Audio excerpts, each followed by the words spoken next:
오늘은 웨스터민스터 대여론답 40문입니다. 왜 중보자가 반드시 한 인격을 가진 하나님과 인간이어야 했는가? 라고 하는 게 질문인데요. 웨스터민스터는 이렇게 대답합니다.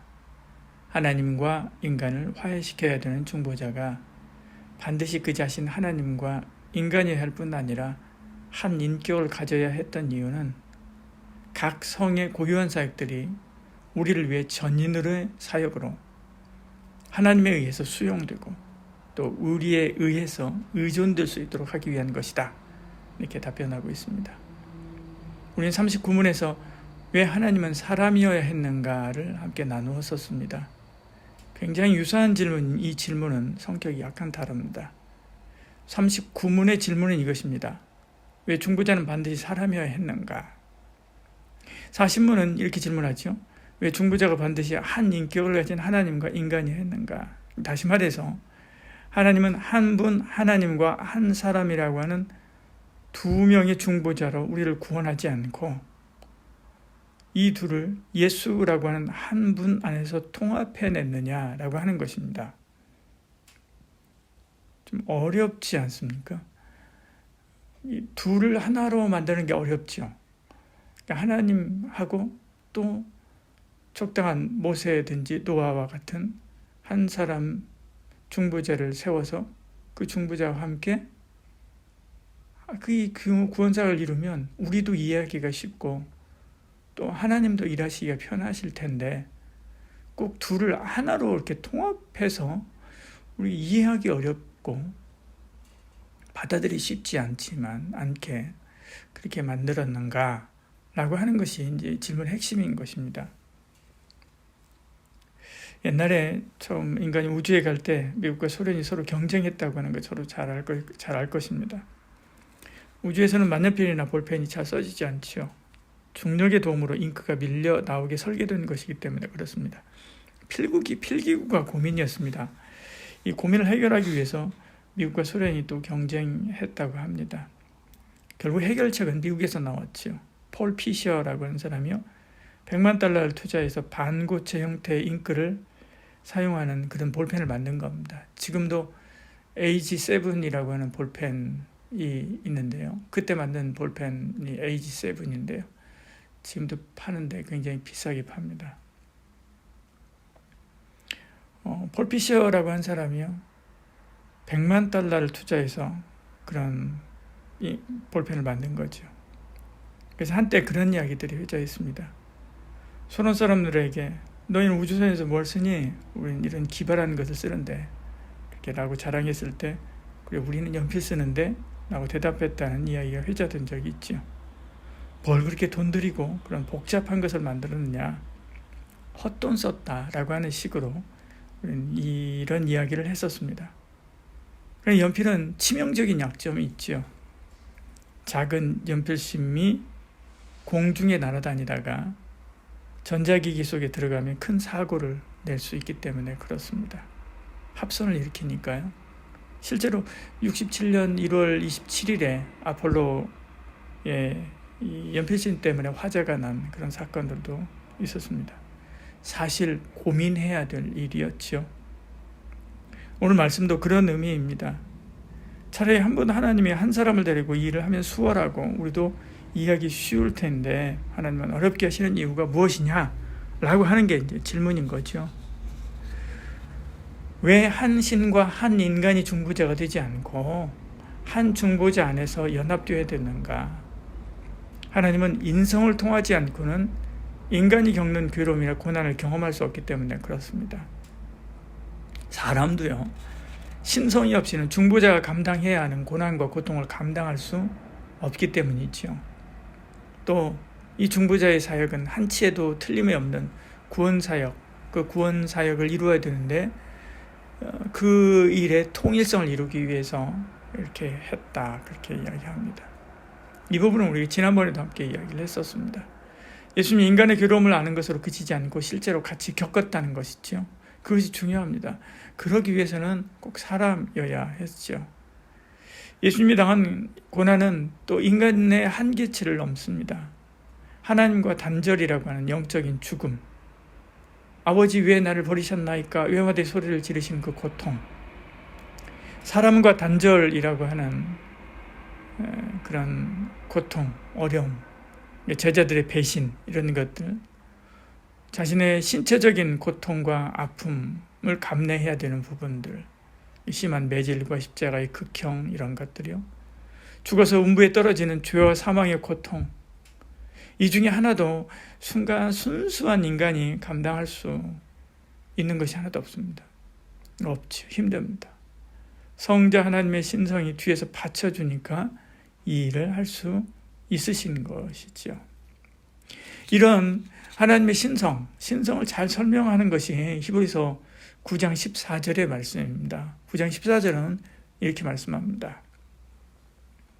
하물며 영원하신 성령으로 말미암아 흠없는 자기를 하나님께 드린 그리스도의 피가 어찌 너희 양심을 죽은 행실에서 깨끗하게 하고 살아계신 하나님을 섬기게 하지 못하겠느냐, 이렇게 말씀하죠. 여기 영원하신 성령으로 말미암아 흠없는 자기를 하나님께 드렸다, 그렇게 표현하고 있죠. 보스라고 하는 신학자는요, 여기에 영원하신 성령, 이 성령 하나님이 아니라요, 그리스도의 영이다라고 이렇게 주장을 합니다. 그래서 우리나라 성경, 새번역 성경도 이 부분을 관주에다가 그의 영, 그러니까 그리스도의 영이라고 번역을 해놨습니다. 성자 하나님의 신성이 자기 안에 있는 인간 예수의 피를 하나님께 제물로 드리는 것이지요. 예수님의 인성뿐이라면 할 수 없는 거지요. 자격도 안 되고요. 뭐라고 하나님께 이런 피를 드릴 수 있습니까? 자격도 안 되고요. 실행도 안 됩니다. 왜? 죽으니까요. 그런데 신성이 있기 때문에 그 안에 있는 인간 예수의 피를 우리를 위한 대속제물로 드릴 수 있는 거죠. 또 인성의 역할을 잘 설명하는 성경은 예수님이 고난당한 여러 장면들을 입니다. 신성이라면 고난이 고난되지 않을 뿐더러요, 인간이 가진 칼이나 창으로는 하나님을 조금도 아프게 할 수도 없고 상하게 할 수도 없고 흠집조차 낼 수 없습니다. 만일 신성만 있다면 십자가 고난과 죽음은 그저 쇼에 불과한 거죠. 마치 3살 혹은 4살 아들과 권투시합 하다가 아들에게서 맞아 죽은 그런 흉내를 내면서 장난치는 그 아버지와 같은 그런 것이죠. 이 고난당하는 장면, 고통당하는 그것이 실제이기 위해서는 참 인간이어야 했다는 것이죠. 신성과 인성을 동시에 언급하는 성경도 또한 있습니다. 사도행전 20장 28절은 이렇게 말씀합니다. 여러분은 자기를 위하여 또는 온 양떼를 위하여 삼가라. 성령이 그들 가운데 여러분을 감독자로 삼고 하나님이 자기 피로 사신 교회를 보살피게 하셨느니라, 이렇게 말씀하죠. 후반부에 하나님이 자기 피로 사신 교회, 그렇게 이야기하고 있습니다. 하나님이라고 하는 신성과 피라고 하는 인성을 동시에 언급하고 있는 것을 보죠. 요한복음 6장 62절 이렇게 말씀합니다. 너희는 인자가 이전에 있던 곳으로 올라가는 것을 본다면 어떻게 하겠느냐 말씀하죠. 여기 인자도 인성에 관련된 용어입니다. 그와 동시에 하나님의 영원하신 신성을 표현할 때 이 말을 계속 사용하죠. 인자가 이렇게 예수님께서 말씀하죠. 성경은 신성과 인성을 하나로 통합한 한 분 중보자 그리스도를 우리에게 끊임없이 이야기합니다. 그분이 우리를 구원하셨다는 거죠. 마태복음 1장 21절에요. 아들 낳으니 이름을 예수라 하라. 이는 그가 자기 백성을 그들의 죄에서 구원할 자심이라 하니라, 이렇게 말씀하죠. 하늘의 하나님도 그런 예수님과 예수님의 사역을 인정하지요.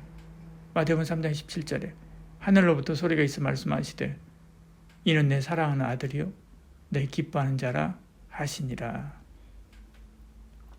예수님은 성자 하나님 그리고 인간 예수, 이 둘이 하나로 통합된 우리의 참된 중보자이십니다. 그러면 우리가 질문할 수 있습니다. 왜 웨스트민스터 대회로 나온 예수님의 신성과 인성에 집착할까? 대부분 이단이 여기서 나오기 때문에 그렇습니다. 이단이 있고 사이비가 있죠. 이단은 교리를 가지고 하는 것이고요. 사이비는 생활을 가지고 하는 것입니다. 이단이지만 사이비는 아닌 경우가 있죠. 그들은 경건하게 삽니다. 정통교인보다 더 경건하게 사는 사람도 있죠. 그렇지만 교리적으로 다른 것을 믿기 때문에 하나님을 기쁘게 하지도 못하고요. 하나님의 진노도 피하지 못하고요. 하나님의 천국에도 갈 수가 없습니다. 안식교, 몰몬교, 천주교, 유대교 다 이런 류의 사람들이라고 할 수가 있죠. 근데 이단은 아닌데 또 사이비들이 있죠.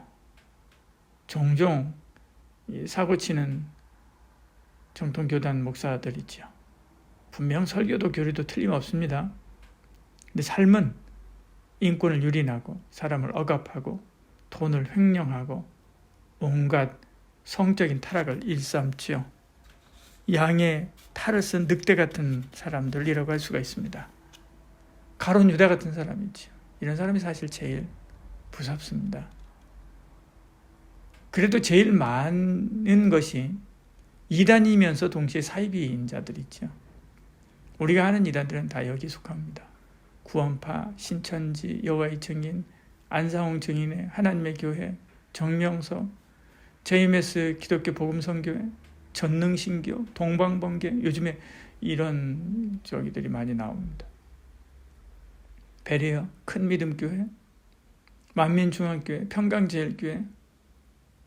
그러면 기준이 뭘까? 사이비는 결과를 보면 금방 알 수가 있죠. 이단은 어떻게 하는가? 이단의 판별 기준은 성경 말씀대로 하나님을 이해하고 믿는가? 성자 예수님을 믿는가? 성령 하나님을 이해하고 믿는가? 인간이 무엇인지 성경대로 알고 또 믿는가? 구원에 대한 바른 교리가 있는가? 교회에 대해서 바르게 이해하고 있는가? 세상 종말에 대한 성경적인 믿음을 가지고 있는가? 죽은 후에 우리가 갈 천국에 대해서 바른 믿음이 있는가? 이런 등등이 있죠. 대략 크게 이런 기준으로 살펴보게 됩니다. 이 중에 하나라도 문제가 있으면 이단이라고 할 수가 있고요. 이단입니다. 그리고 또 하나만 문제가 되는 경우들은 거의 없습니다. 이것이 또 다른 것과 함께 연결되고 그렇게 합니다. 이 중에 가장 큰 문제가 되는 것이 기독론, 바로 예수님에 대한 이해입니다. 여기서 틀어지면 삼위일체 하나님, 신론도 문제가 되고요. 구원론도 문제가 됩니다. 교회론도 문제가 되고요. 종말론도 문제가 됩니다. 다 문제가 되죠. 그래서 웨스트민스터 대의원의 문답은 예수 그리스도의 존재에 대해서 파고 또 파는 것이죠. 예수님을 성경대로 바로 믿고 또 바로 사는 저와 여러분 되시기를 축복합니다. 예수님께 성경대로 오시고 사시고 죽으신 이유가 바로 그것 때문입니다. 우리가 성경을 통해서 예수님을 바로 알고 믿고 확신하게 하려고 예수님께서 한치도 틀림이 없이 정확하게 말씀하신 그대로 오시고 사시고 죽으신 거지요. 그 예수님을 바로 믿고 따르는 저와 여러분 되길 축복합니다. 기도하겠습니다. 사랑이 많으신 우리 하나님, 우리 가운데 함께 하시고 내 베풀어 주시사 주의 말씀을 따라 하나님께서 기뻐하시는 바른 신앙 가지고 사는 저희들 되게 하여 주시옵소서. 온전한 예수 구원의 교리와 확신과 삶을 살아내는 저희들 되게 하여 주시옵소서. 이 모든 말씀 예수님 이름으로 기도드리옵나이다. 아멘.